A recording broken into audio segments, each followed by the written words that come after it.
Today we'll be sitting down with Leigh McCombe from Total Roofing and Cladding. This is a powerhouse co-directorship and they're gunning for their first $1 million month. Expect to learn today what it takes to scale a roofing empire, the ins and outs of incentivizing and driving our management team, and why Leigh built a software company to improve TRC. Ladies and gentlemen, please welcome my guy, Leigh McCombe. How you going, Tommy? I'm very well, mate. Can you set the scene for us, please? We own a roofing company in Melbourne. We've been going for about 6 years. We've got a headcount of, well, all up including VAs and estimators, 26. And we've got a lot of subcontracted crews as well. And yeah, it's going good. Boom. Where did we start? We're a big company now, but we had to start somewhere. Can you normalise it for us? Yeah, we started in my little house in North Ringwood, and we were working out of my shed, and we had a set up in my kitchen, which was the smallest kitchen you've ever been into. But somehow we set up an office in there, and obviously my business partner Lance, he was located in the city, so he in his 1-bedroom apartment, so he sort of just come out to North Ringwood when he had to, and yeah, we were there for probably 9 months. And we were just doing any job we could, really. We were just taking on whatever we could, renovations, absolutely anything. If someone had money in their bank, we were willing to try and take it, I guess. I think everyone starts at that spot where it's, I'll do anything for anybody for any dollar. Yeah, pretty much. And then, we had obviously my working out of my garage, and 5:45 in the morning, knock on the door from the apprentices. I can't find the rivets or this, and it was a bit of a sacrifice, because obviously having 2 kids as well, and a wife there, obviously having that stuff go through your house. We're having toolboxes in the kitchen, on a Friday afternoon when my kids have just got home from school. There we all are in the kitchen talking about stuff we had no idea about at the time. And yeah, no, it was good. It was good to get going, and yeah, it was awesome. That's what we want, though. We want to immerse the kids in profit and loss and in the margins and in how to run a toolbox meeting. I don't think I ever looked at my profit and loss while I had an office in the kitchen. I wouldn't have ever known what it meant, to be honest. I had seen one, but if I want to be honest, I didn't know how to read one or what the numbers meant or anything like that. I was just we were just having a crack. Yeah. You're not alone in that boat, I reckon. At what point did you guys move out of the house, out of the backyard operation, and into a facility? Yeah, I reckon it would have been around 12 months, pretty close to the day. I'm not really sure. And my wife was doing sort of our admin, and a lot of other stuff. We ended up sort of hiring a staff member, and we realised, hold on a minute, we don't have room in this kitchen to have to have a staff member work out of our kitchen. So I sort of rang Lance and said, how about we look for a factory? I think he was like, are you serious, man? Like, what are we doing here? And we did. We went and looked for a factory, and we shopped around, and we had arguments over the size and what we needed, and and we ended up just seeing one and going, this is the one we want.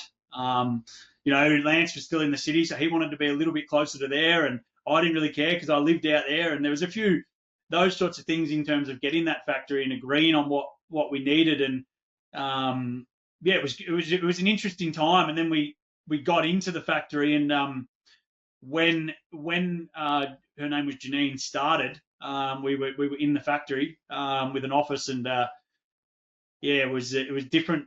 I remember going home the first day after working in an office, and I was like, it was the first time in 12 months that I felt like I'd been at home, because my whole life had just been consumed by my business. I'd sit there at 7:30 on a Friday night with a carton dry in hand, still working, still doing stuff, grinding till 9 o'clock at night on my computer at home, mainly just because it was there. Like whether or not I was efficient or not is another question, but the business was at my house. So like I'd have a thought at 7 o'clock and I'd be like, I'm just going to do it. Whereas that moment when we split that up and went into an office, it was like, well, now I can go home. And it was legit for a whole year. The first time I actually probably hang out with my kids properly and, played some backyard cricket, and I wasn't running into the house to change something on the whiteboard or do this or do that. I actually I was actually at home, and it was. I remember vividly getting home that day and just going, oh, like, how good's this? You know, and that was 12 months of time that I just hadn't had a home effectively because it was work. Yeah, it was consuming, and it was good because it got us to where we had to get to. And it helped me become the person I am today as well, going through that as well. And my family obviously seeing that, I think that was a great thing that they had to go through too, to be honest. But yeah, don't know if my Yeah, wife and kids would say that, but I say that. So. they don't have to pay the bill, so that's a pretty easy decision. I made the mistake when we moved out to our first facility, our first commercial premises. It was walking distance from home. So I'd make the mistake of just nipping back in. I just nip back Saturday morning, just nip back in. I could just keep going in and out and in and out. But I got into that place just before I had kids, so there was a bit of lenience in there, and that was stopped in its tracks by the time the kids came. Yeah, which So you have. word of warning: if you're shopping, get it just a 5-minute drive away. And yeah, and it is part of the growing of a business, but it is great when you hit that point where you can separate the two, because it's consuming. Yeah. It's the line in the sand, isn't it, as well, between being a backyard operation and being a legitimate business, because you're now interviewing people at a table, not in your house, and you can have your post sent to a commercial address. You can have a telephone number that people can call. Like this, these little things that just stack up to go. This is legit. And it's so true. Like we were interviewing. I'd walk out.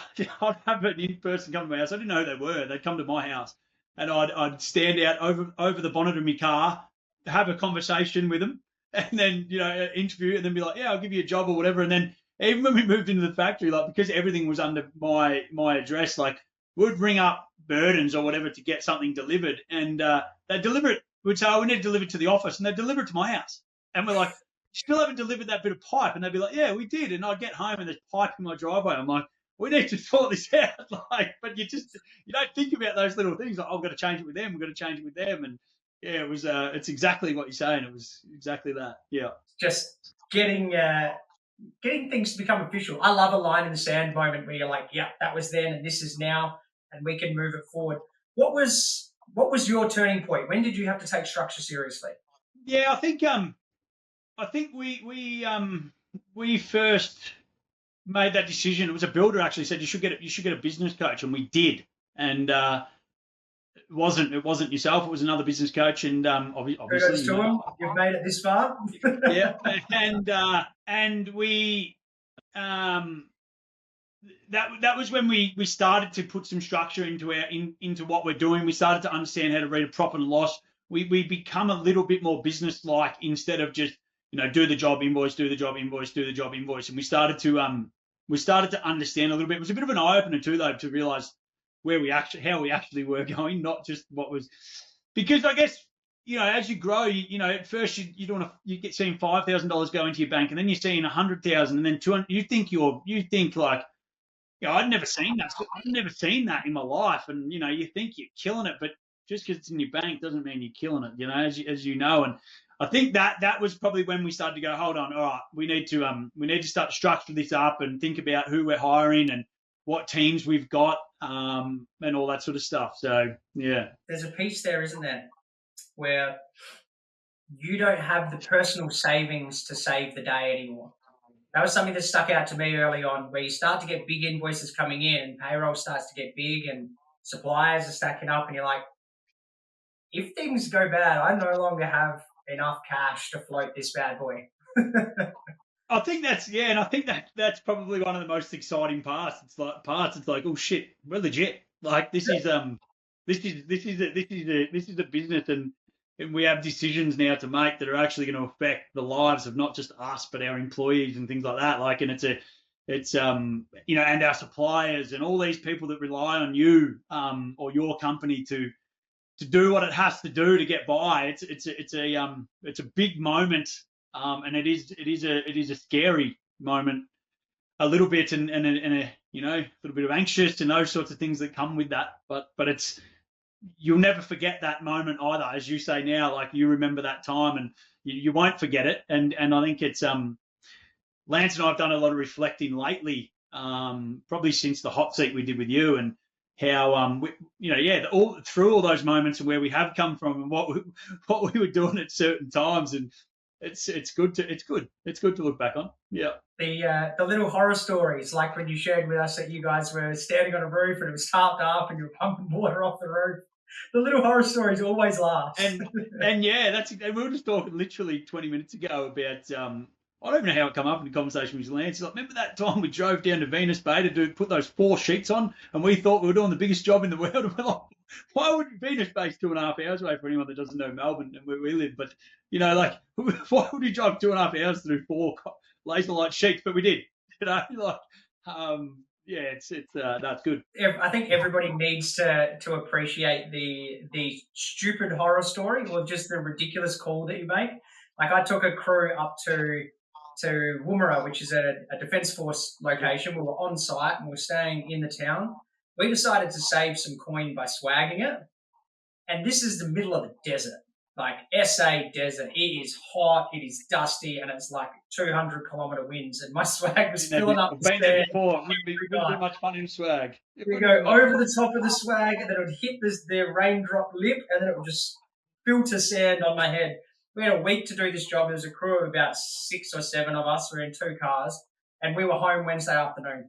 So I was like, I'm not sleeping in there one more time. That's all last today and drive home. Okay, I've got a pressing question for you. This is on the tip of everybody's tongue. Everybody wants to blame it. Maybe true, it may not be. Is there a skill shortage? Yeah, I think in certain areas, yes, but not in all areas, if that makes sense. I don't think there's enough apprentices coming through. That's for sure. In terms of, is there a skill shortage in? I think right now that there is a push towards people being entrepreneurs and trying to start their own businesses and things like that, which does pull skilled labour from larger companies like us who need 4 or 5 leading hands or whatever. But that's not a bad thing, because we can all feed off each other in a way. Like smaller companies need bigger companies like us, like we need bigger companies than us to help to keep up. That's just the economy, isn't it? That's how it works. But yeah, I don't know if it's a yes or a no answer. I think in certain areas yes, but in certain areas no. Not necessarily. Probably, now that you guys have a very strong brand, you've been around for years and years, the skill shortage or the conversation or the people that are bringing that up, and I have to admit, myself included today, the people that generally bring it up are you 10 years ago interviewing on your bonnet. Is that the person who's got the skill shortage? Because they can't find anyone. Yeah, I think once you do, I think we brought it up in today's conversation. And once you build a team, also it's a little bit like you watch a football club and they build over time and they bring people through, and it's the same sort of thing. Like, we have people coming through our company now, and we have mapped out to them a future, and another role that they can step up to and things like that. So when we build from within, we don't really lose many. So our retention's well, so we don't need to recruit as many. Whereas 3-4 years ago, we were looking to recruit 3 leading hands at a time. Well, that's tough. But if you can build a good brand, build a good place, build a good culture, show your people that there is a future at your company, because not everybody wants to be an entrepreneur. Not everybody wants to be a business owner. Some people just want to be comfortable in their jobs and be happy and be able to feed their family. And it's companies like us that do help them. We help them have that dream, and we need to make sure that they can see a dream in our company. If a person's working for a company that, just wants them to slave away for, 3 years and get nowhere and not climb a ladder, well, they're going to talk, and then that's going to be out there in the open that, hey, go work for them. You're not going to get anywhere. I just spoke to one of our project managers the other day, and we just recruited a new guy, and they were mates, and he rang our project manager, and our project manager, the first thing he said to him was, mate, there's room to grow at this company. This company cares about your future. And for him to say that to him, like, that's our people doing our work for us in a way, but that's because of the place we have built. That's important. And I think too, like, it's also the way you let people exit your company. We've been massive when people have left our company to, buy them a slab and say goodbye and say thank you. Hey, there's some that don't deserve that, and that's absolutely that's for sure. But the ones that have been with you for a while, not everyone's going to be with you forever, and that's okay. But wish them well and help them on whatever their journey is, because they're just another human that you were once in your life, or that. And that's what you want from people too, like we use you as a business coach because we want help and we want to get better. And that's all people want. And if you can provide that place, then I think you're gonna not find it so hard to recruit in a way. What role does the brand have to play in attracting this talent? It sounds like we've got people that are generally coming through our ecosystem. And like we can turn that up with the tactical things, with recruiting videos, which you're reasonably well known for at the moment, and seek ads. But how are we finding these guys? And what role does the brand have to play? Yeah, I think I think in terms of bringing them in, you have to be putting yourself out there on social media and showing people who you are, and making sure that you speak in those ads about what matters to you, and be genuine too, because you can tell when someone's not genuine. You can tell. Getting them once they get in the door for an interview, I think the thing is literally to show them a future. I think that is honestly the biggest thing. If you can show someone a future and you can show someone some goals and things to look forward to, then most people are going to be on board with that. If they believe in what you're telling them and they believe in you and believe that they're going to get something, then that's all most people want. And the ads and what you're talking about and the brand gets them in the door, but you have to have the next step to then be able to attract good talent. Because if you got me in the door and I came for an interview and you couldn't show me any of that, well, I'm not going to work for you. Your marketing might have worked and you might have got me to the interview, but are you going to steal the deal? Probably not if you don't have anything that you can show. That's the reality, isn't it? Especially for A-grade talent. That's positioning your recruiting function as a marketing and sales function. You can use the marketing to attract them in, but then you've got to have the recruiting version of the sales function able to close the deal, to show them what they want, where can they go, what value can they get out of it, and making it not just that another team member is a commodity, you're just another number in the wheel. 100%, and if they're going to then go home and tell their wife and their kids and whatever that, hey, there's a future here, and they're going to get support from home and whatever that is, and from their friends if they can show that, and that's what most people are after, isn't it? So they're missing yeah. The downside, so just fast forward a little bit to the retention play. We're coming up to Christmas now, and this will be launched, in a couple of days' time. As we come up to Christmas, all of the business owners that have been around for a while, that have had a reasonable sized team, 5, 10 plus, you will know this pattern when I say it. Team members come back in January and have this idea in their head that their fucking uncle has put there, that either you're undervalued, or you need to be paid more, or you should be moving up to this role, or there's this magical offer that's come in from somewhere else for $10 an hour more. It's always happens in January. There's this magical uncle that just ruins it for everybody. I reckon 3 years in a row we've had, maybe 2 or 3 years in a row, we've had someone come to an employee come to our Christmas party. Normally the guys that do it have been there for 2 months. They're not really settled in and whatever. But we've had, probably for the last 2 or 3 years, we've had someone pretty much not show up in January because they got an EBA offer or they got something exactly what you were talking about, and you've just paid them all their public holidays, all that sort of stuff, and you're just like, you are kidding me. But hey, slap you right where it hurts.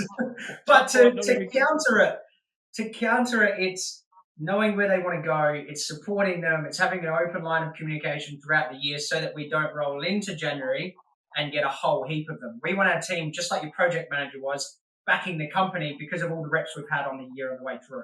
Absolutely, yeah. And you just got to create a good place. That's it. Exactly. And there's no perfect roadmap to curating that culture. It just has to happen. I actually used to use it in my football coaching a little bit, but I'm a firm believer that a culture, you can't build a culture. A culture is based on the behaviours that happen inside your organisation.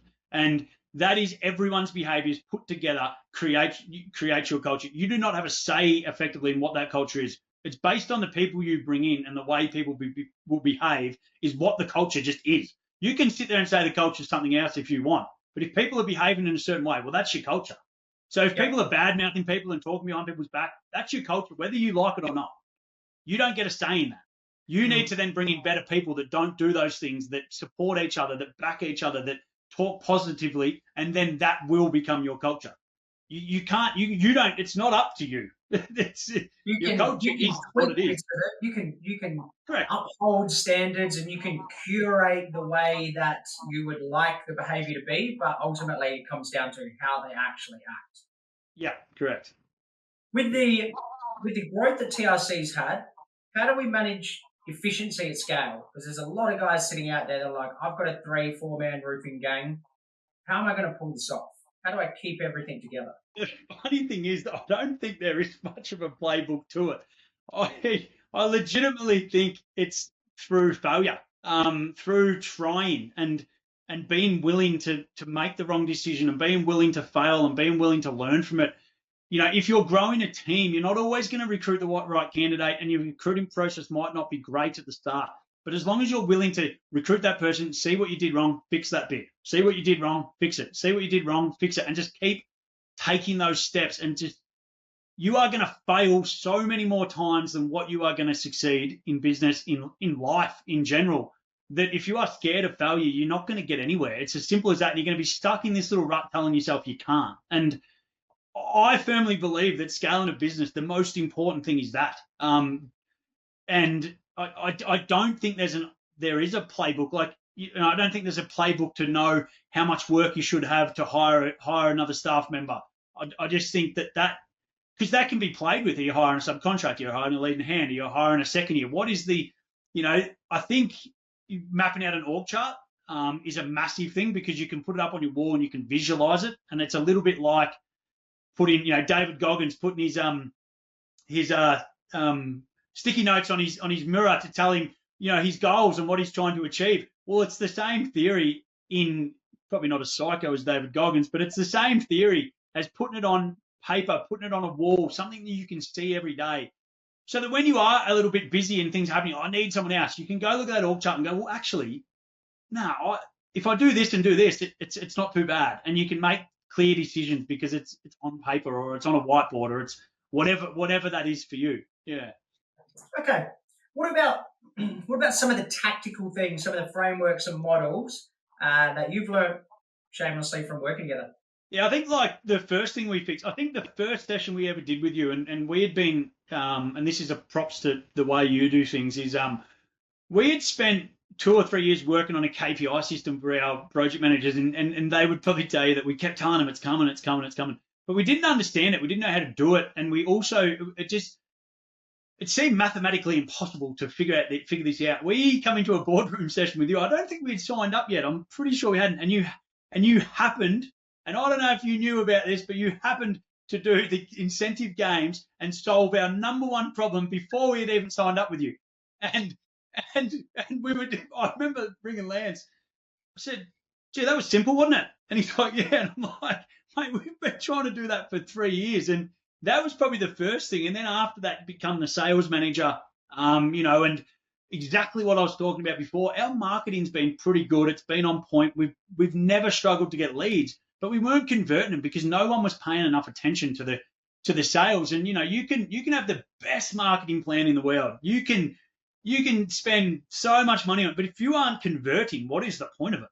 Because you have to, and so we ended up hiring that sales manager who now spends time building relationships, chasing work and going after, most importantly, the type of work we want. So we're not just sitting and waiting for things to come and being reactive to what happens. We're actually building a financial forecast and a model that's sustainable in the future.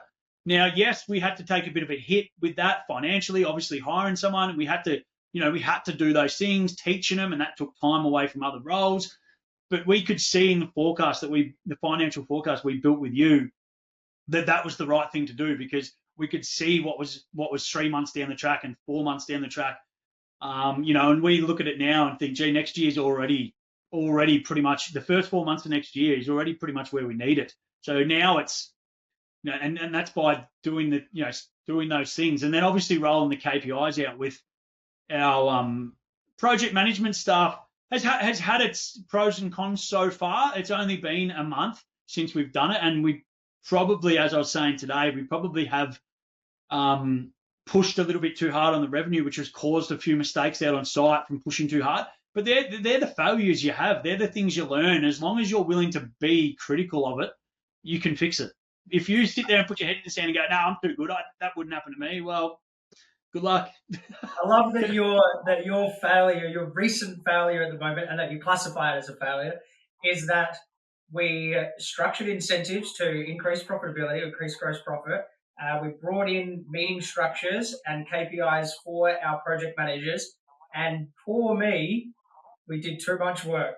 We pushed them too hard. It's not that we did too much work. It's more that it's not really that we did too much work. It's more that the guys were driving so hard that they were just making mistakes on site. So then we're doing return visits that just are pointless, and nobody likes that. So yeah. So that's the crack started to show, as opposed to pushing them too hard and burning them out. They're shortcutting. But it's, as I always say in business, everything that happens that's bad has a correction that will be better. Yep. If you're willing to correct it. Yeah, and that's where, like, early days, we mapped out one of your goals, whether not like a materialistic or a vanity goal. It was just like, it would be nice to do $1 million in a month. In order for that to be achieved, these surges had to happen, and then to find out where the cracks are and to fix them early is a lot better to do now than it is to do in an increase of 10, 20, 30%. Correct. Yeah, absolutely. And we did, and with you, we did map that out, and we knew that we weren't going to hit those numbers. No, we've done 800s and 850s before, but it's been for 2 months, and then the next month it's dropped to 5 or whatever, and then it's gone back to 8, and we've done those larger numbers before. What we want to do, and what we sat down with you, and you really gave us a clear idea of, was, how do we make this actually sustainable? How do we know that this is going to happen every month? And we can literally wake up in the morning knowing that it's going to happen, not guessing, is it going to happen, not going to bed thinking, where's my next job? We are setting up for 2 months' time for that to be something that just happens. And that's taken a lot of work and a lot of effort. And it's taken away from revenue and profits at time to set that up, and that's okay. But the future's bright in that area, and that's thanks to just I guess being a bit more focused and setting out the financial forecast and putting it on paper, isn't it, really? Exactly. If a plan's not written down, then it's just a dream. 100%. Speaking of dreams that have come to life, you guys have said that you've got a software company. We've got it's not estimating company. How does this come together? Because this fits into the sale.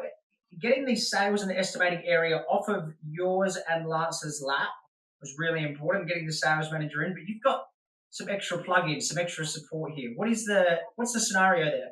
Yeah, so we've always, like most roofers, to be honest, a lot of trades, we're finding out now that a lot of trades do it, because you're not big enough to get your own estimator. An estimator's costly. An estimator, whether you get an offshore one or not, they're not cheap, because you have to teach them, you have to train them. Can they give the turnaround times that you need? Like, we've got an in-house estimator, and our estimating business gets estimates back way quicker than what our internal. So our actual customers in our estimating business, they're actually returning quotes quicker than what Total Roofing is.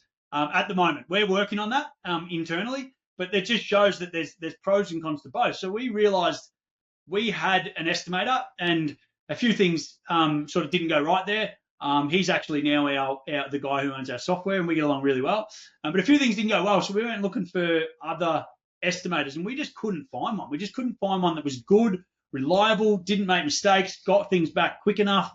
And so we said, oh, why don't we do it? Why don't we create a business? And we hired one staff member and just started to tick away. And thanks to one of my mates at Ribo Roofing, who's an absolute legend, he helped us out massively, and started using us to give us a leg up. And that's why it's good to have friends in the industries.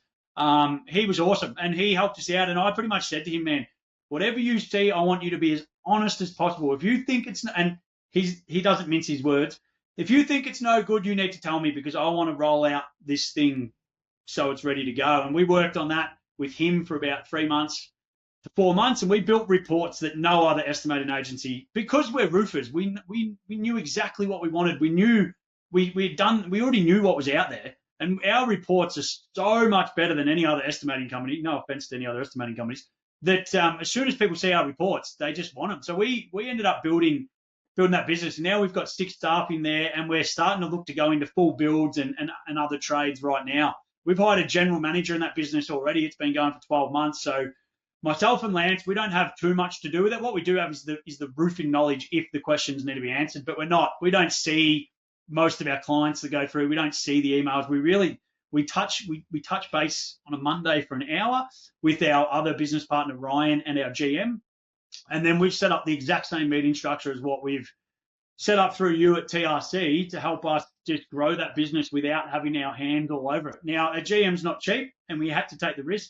And no, we didn't have $1 million in the bank account. To be honest, we didn't have much, and it was a bit of a make or break. But we see it as an opportunity more than let's wait till let's wait till I get that car and then I'll be happy. Well, hold on a minute. How about we just get the guy and we just see how it goes, and we drive it forward, what are we waiting for? Christmas, So we did that really early. That was just an epiphany of mine. I messaged the boys. I said, I reckon we should get someone there just all over it. Like, I wish someone said that earlier, and we ended up doing it. And now it's ticking along, and we ended up, doing a trip over to the Philippines to meet our team. What was it, 3 weeks ago or 4 weeks ago, I think, and that was unbelievable. Like, to meet them, to see their culture, they're absolute legends, and to get that personal relationship with them instead of being so transactional over Teams was awesome as well. It was great. It feels like in a podcast, it feels like this is where it pauses and goes, now, ladies and gentlemen, over to an ad, and I'm going to give you 10 seconds to do that ad right now, because everybody who's a roofer or anybody else who wants this is thinking, what the fuck's the name of it, and how do I get in contact with it? 15 seconds for an elevator ad. Let's go. So our roofing business is Rapid Takeoffs and Estimating, and we estimate for roofing companies specifically at the moment, but we are moving into, and we have just started in painting and full build estimating. And you can contact us through info@rapidtakeoffsandestimating.com.au. Now back to the show, ladies and gentlemen. Oh, that ad was brought to you by Rapid Takeoffs. Oh, gold. Okay, I want to shift gears a little bit. What does stepping out of operations look like? Stepping out of operations is probably one of the harder things to do. Like, I'm not fully out. I'm now the COO, which is the Chief Operating Officer of Total Roofing and Cladding. And my job is to manage the operations effectively. And, there are some things that are harder to give over than others. But if you recruit the right people, like our project managers now are doing their own job reports, their own, they present at the governance meetings, or we call it the boardroom, because governance, you should change that name actually. Right, governance is a little bit, we don't like that. So we call it the boardroom, and they present there. So they're starting to understand their numbers and things like that. And I think to step away from operations, you need to coach people. You need to teach them, because, even when we started business, we were just roof plumbers. Like, to get someone off the tools into a management role, like, just because you're a good leading hand doesn't mean you're a good manager. So you really need to coach them. So my job has become a lot of coaching, a lot of teaching, that's my job. I spend most of my day doing those things. And we're not quite there. We're not quite there to step away from operations. And if we start to look at an avenue where we're thinking about expanding into the other side of Melbourne, into Geelong area, I'm probably going to have to get even deeper into operations to set that up. But I don't know if that's answered your question, but it's hard. Well, that lets us conceptualize it. Some of the things that you guys have been working on to relieve the things that you have to do. So, like, the tactical things that you have to do, And having like the sales manager come in to alleviate the majority of sales for Lance's role, for the CEO role, has freed up some of his. You're developing the project managers to then free up some of your time. Had neither of those two happen, the expansion into another service area probably wouldn't happen because you don't have the mental bandwidth. So it's like free up, delegate, monitor, add on, do that next surge, just like we've spoken about surges in work before. And it's going to come with its own wins, its own losses, and its own lessons, and then continue pushing forward. I know that we've spoken a little bit about what happens maybe after, but I think we're going to save that for episode 2, is what happened when the boys exit or made themselves redundant or expanded internationally or interstate. Interstate, exactly. That'd be cool, wouldn't it? I think when you say that too, like sometimes there are some fires that need to be let burn, and you've got to let the guys be a little bit accountable for their actions, and the girls and whoever's in that role, and let them go for a week, and that's where you find that time, because you do take a step back, and you have the ability to take that step back because you're not heavily entrenched in operations, to then look at other areas to service and all those sorts of things. Whereas if you didn't build that structure first, you would never have that time to even think about that stuff. You've got a test coming up, don't you? You're off on a trip to Europe in a few months' time. How have you structured this test for internal? Who's going to do your job? Well, first of all, we tell Lance it's 6 weeks. So we're going to Europe for 6 weeks next year. We make sure that's clear. And we're heading off next year with the family to Europe. And to think 6 years ago that I'd have the ability to take my family on a 6-7 week trip to Europe was something I dreamed of, I guess. And yeah, we're going to elevate one of our project managers into that operations role, and I've let him know already, and I'm going to spend sort of the next 4 months, whatever it is till I leave, teaching him as much as I can. Now, he's not going to do my whole role. He's going to do bits of it to see how he copes, to see how he goes, to see if he likes it. And that turns back to the giving people an opportunity to grow. Like, he can now see that there's a possibility of being an operations manager at Total Roofing and Cladding. That's massive. So, to be able to step away and give people time to grow is an important thing too. But that's as you would probably know, that's a harder thing.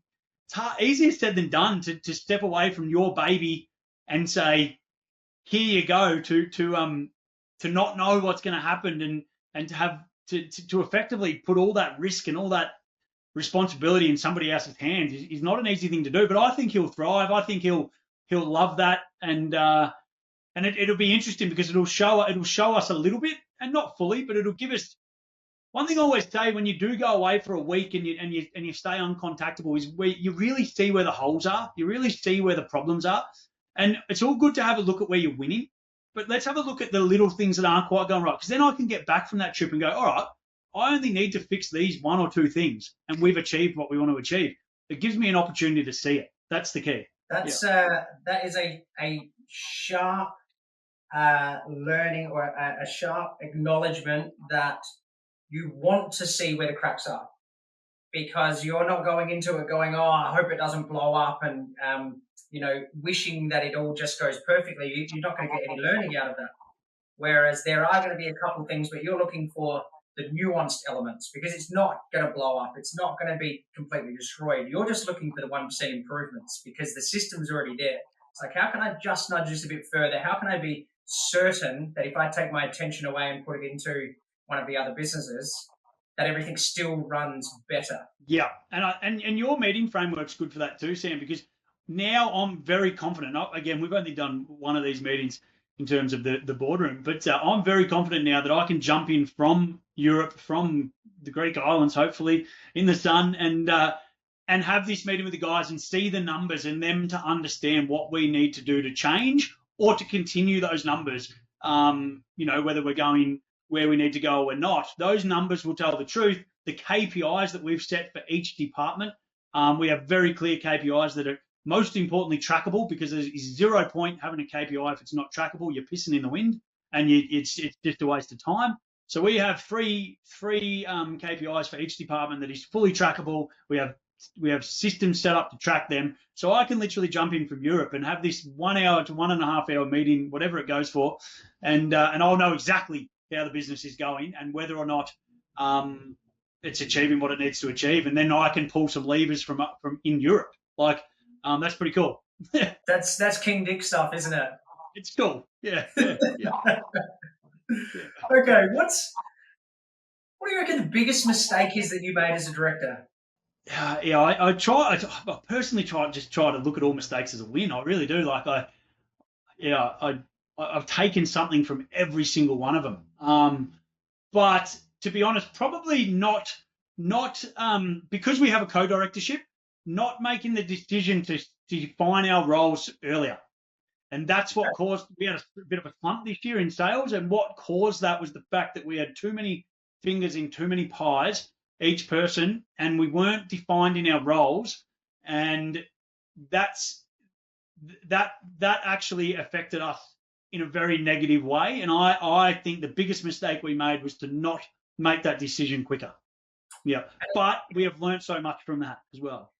It sounds a little bit like when it was posed to you, like when we did this in a catch up, it sounds a little bit pointless, doesn't it? It's like, okay, boys, what's your job descriptions? And you're like, well, why do I need to do that? I know what I do. But it's not that we're writing down what you do currently. It's we're putting together a document that says this is what my best work looks like. And also there's a side piece or some scribbles on the side that says, this is the shit that I ain't good at. This is the shit that anybody else can do and a lot better than me.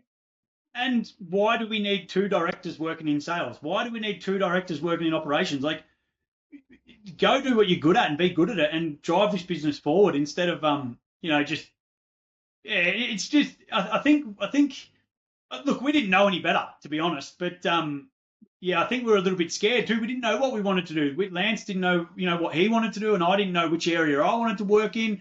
And then I think it come down to a point where Lance started moving into marketing and really liking his marketing type stuff and sort of sales. And I'm more of a leader. I'm more of a I like to drive people. I like to have a team underneath me, and that's more operations. And I think it was pretty clear when we sat down with you where it was meant to go. Like, it was just a matter of actually sitting down and mapping it out. And role descriptions are so important. Like, we've rolled them out with our team, and we still have issues where somebody does someone's role and whatever. But, I can then sit down in a meeting, and sometimes I've come to operations meetings with all the role descriptions and gone, everyone please read these again, because obviously you haven't read them because you're doing this and you're doing this. And it's good they read them, and then we get a bit clearer on whose role is what, and that makes the business function better. And our guys aren't perfect, but they can read that, they can learn, and then they can move forward. If we didn't have those role descriptions, we would sit there at a meeting, we'll go, well, you don't need to be doing this, and then they just forget about it when they walk out. It becomes finger pointing, doesn't it? It's like, oh well, I sent that to accounts, but admin, I thought she was going to do that, and then he's supposed to do this, and it just sits in this little inbox ether until it gets deleted because it wasn't really important at the time, and it blows up into the future. And you build a complaints about your communication because you didn't communicate, but you did. You just communicated internally, but no one took responsibility for it. What action? What happens? Yeah. What would you say to Leigh 3 years ago? Well done. Good job. To be honest, that's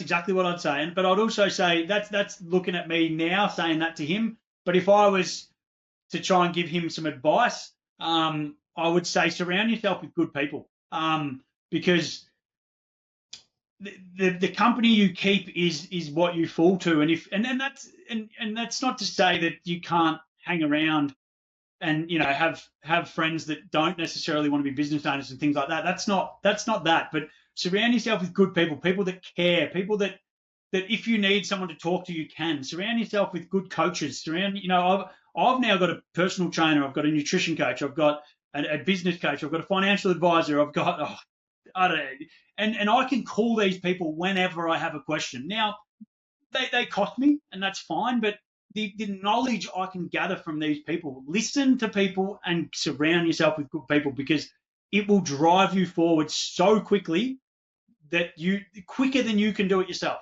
It's as simple as that. It's standing on the shoulder of giants, isn't it? 100%. Yeah, and you'd be surprised how many people out there want to be in your corner. That's the key, and you will come across some dickheads as well. But surround yourself with good people, because if you do too, the advice you can get off if you have people that care about you and you genuinely care about those people, the world's your oyster. It's as simple as that. As a father, a business owner, a chief operating officer, all of the above, what are you most proud of? Probably the fact that I've been able to do that and continue to keep my relationships with my wife and my kids really strong, and also the ability to hang out with my friends and still be Leigh, because you can get a bit caught up in the, I guess, business mind, and you can get a little bit ahead of yourself at times, but being able to still go have a beer with my mates and just take the piss and have a laugh, and like I'm most proud of being able to do all this that I'm doing and still be that guy, like and be able to come home and have a conversation with my wife and my kids, and continue to build those relationships with them. I'm also proud of what we've built, Lance and I, like 5-6 years ago, to say that this is what we would be doing, and to say that we would be sitting in that meeting we had today, having those conversations with those types of people, is mind blowing. I'm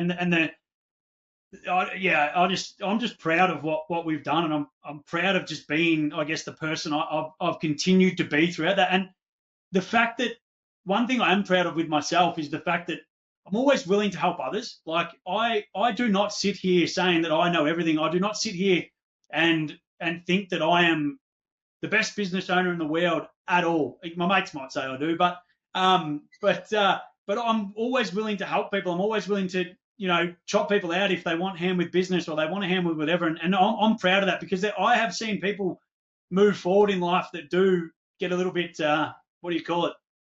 A bit ahead of themselves, and they can turn into wankers. And I think that's an achievement as well. And I think for Lance in this business too, I think we could both say the same thing. And I think our employees would say that too. We have not become we treat all our employees, whether it's the first year apprentice or our project manager, the exact same, and we legitimately care about everybody.